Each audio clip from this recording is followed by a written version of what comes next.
গত বছর ৭ মে রাতে ভারত হঠাৎ পাকিস্তানে আক্রমণ চালালে ইতিহাসের অন্যতম এক রোমাঞ্চকর ডগফাইট বা আকাশযুদ্ধের সাক্ষী হয় বিশ্ব। সেই রাতে পাকিস্তানের প্রায় ১২৫টি যুদ্ধবিমান আকাশে ওড়ে এবং সফলভাবে ভারতের আক্রমণ প্রতিহত করে। নিজস্ব প্রযুক্তির JF-17 থান্ডার এবং চীনের তৈরি J-10C ব্যবহার করে ৫টি অত্যাধুনিক রাফায়েল যুদ্ধবিমান ভূপাতিত করার দাবি করে পাকিস্তান।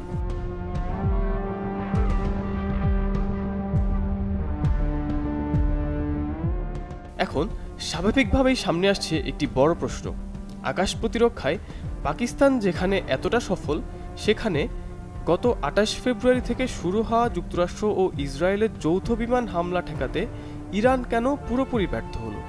কিভাবে এতগুলো যুদ্ধবিমান তেহরানের আকাশে অনায়াসে প্রবেশ করে আয়াতুল্লাহ খামেনি সহ শীর্ষ নেতাদের সফলভাবে টার্গেট করে ফিরে গেল? এর উত্তরটি অত্যন্ত রূঢ় কিন্তু সত্য। ইরানের চরম দুর্বল আকাশ প্রতিরক্ষা ব্যবস্থা এবং আক্ষরিক অর্থেই এক অচল বিমান বাহিনী।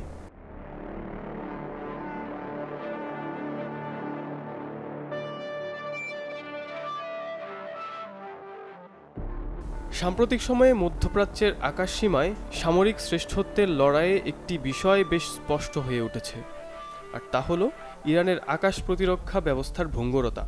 একদিকে ইসরায়েল ও যুক্তরাষ্ট্রের মতো পরাশক্তিগুলো যখন অত্যাধুনিক স্টেলথ প্রযুক্তি নিয়ে আকাশ দাপিয়ে বেড়াচ্ছে, সেখানে ইরানের আকাশসীমা বারবার অরক্ষিত প্রমাণিত হচ্ছে। কিন্তু কেন?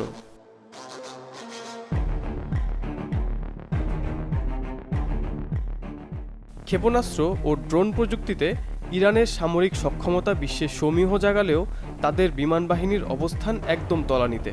৯০ দশকে কেনা রুশ ও চীনা বিমান যেমন চেংডু J-7 এবং অন্যান্য পুরানো মডেলের বিমানগুলো দিয়েই কোনো মতে খুঁড়িয়ে চলছে এই বাহিনী। পশ্চিমা বিশ্বের পঞ্চম প্রজন্মের আধুনিক যুদ্ধবিমানের সামনে ইরানের এই পুরনো বিমানগুলো আকাশে ওড়ানোটাই এখন এক প্রকার আত্মঘাতী ব্যাপার।